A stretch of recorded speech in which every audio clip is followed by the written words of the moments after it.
Hello, and welcome to OptimizeYourTeaching.com.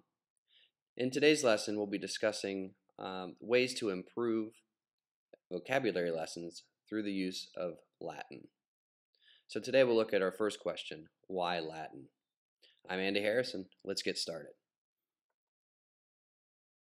Okay, so let's take a look at the basic question here. Why Latin? Why should I spend my time going over this in class?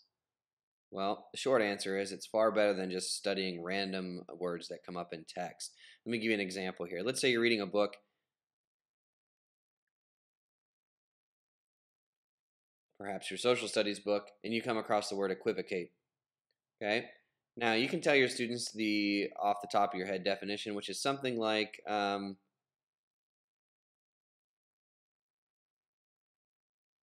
to agree with all sides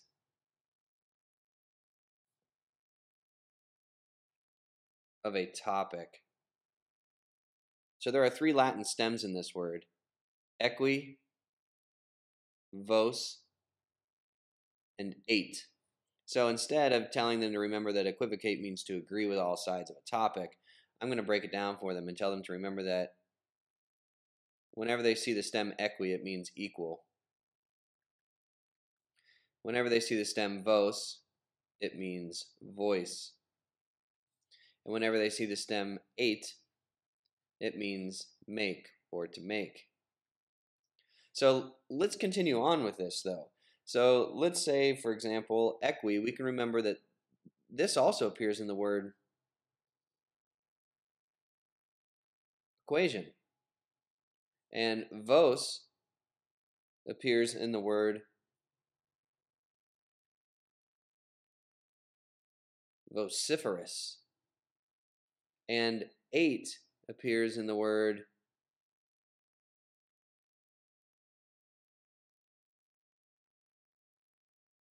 superannuate. Okay? Now, the next step here would be to talk about new stems that come from this. So we know that equi means equal.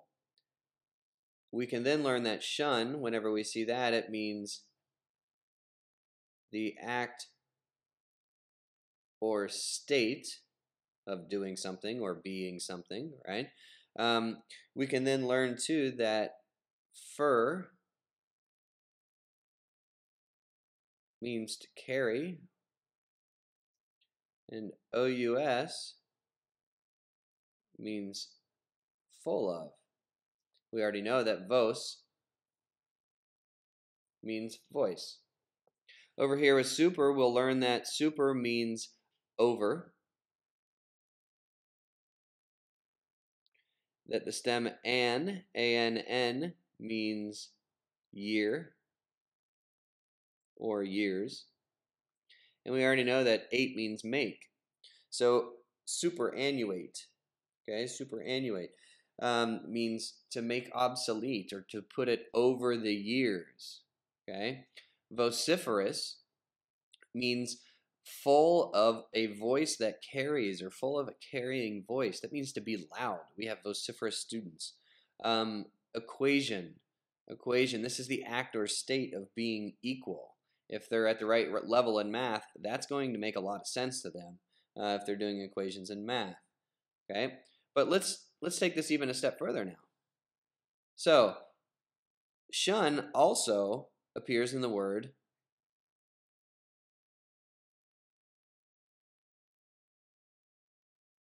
transmigration. Okay, fur also appears in the word transfer. Okay, super also appears in the word superfluous. Okay, so let's tie these together. Act or state, transmigration. We go here. We learn that trans means across. We learn that miger means wander. And we already know that shun means act or state of. So we come over here and we know that trans means across. We just learned that. And we know that fur means carry. We've already learned that as well. Okay? You can see here that as you learn more stems, it becomes much easier. So let's go on over here. Super means over. Okay, we got that actually from up here. Flu means flow.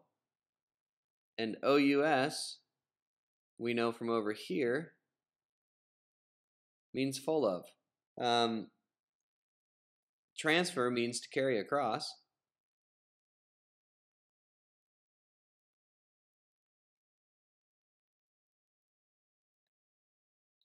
Okay, superfluous means full of overflowing, or quite literally,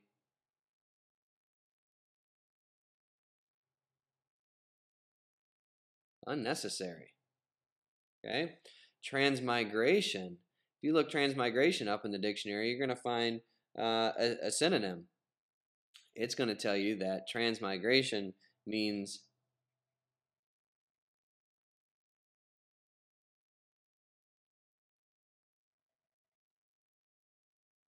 metempsychosis.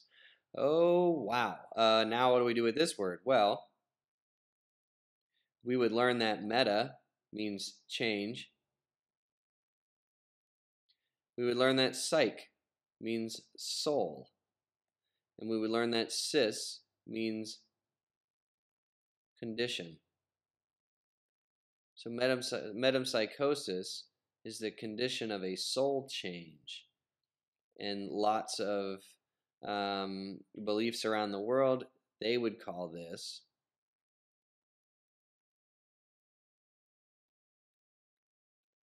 reincarnation, which re means again, in this case does mean in, karn means flesh, and shun, we already know, act or state. So reincarnation literally means the act or state of going into a flesh again, or in some cases this would be the metempsychosis, the condition of a soul change, or if you would, a transmigration of souls. So all of these words end up coming together.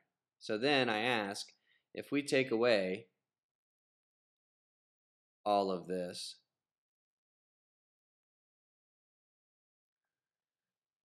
and we show our students just this, equivocate means to agree with all sides of a topic. Okay? We are shortchanging them drastically. And not only that, we're shortchanging ourselves, because this is like throwing darts with your eyes shut. You're just hoping that you hit something good. Okay, that eventually they're going to see this word again sometime in their life, and they're going to happen to remember what the definition of it means, let alone know it well enough that they can use it in their own conversation. When you teach Latin stems, however, what you begin doing is showing the bits and pieces that make up our language.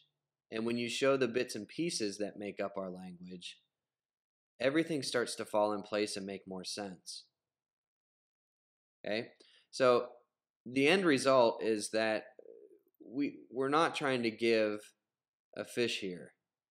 Okay? That's not the idea. That keeps the students coming back to us for more information. That keeps them dependent on us. What we're trying to do here is show them how to fish, so that when they need something else, when they are ready to move on, when they need something more, they now know how to get it themselves. That is the goal. It makes for more efficient learning, it makes for more independent learners, and it makes for an optimized teaching classroom. Hey, thanks a lot for joining me today. If you found this lesson helpful and are interested in some more tutorial videos and tips and tricks, head on over to my website at optimizeyourteaching.com. There you'll be able to follow me on Twitter, friend me on Facebook, subscribe to my YouTube channel, and give you lots of great access to a lot more materials. Great. Thanks a lot. Appreciate your support.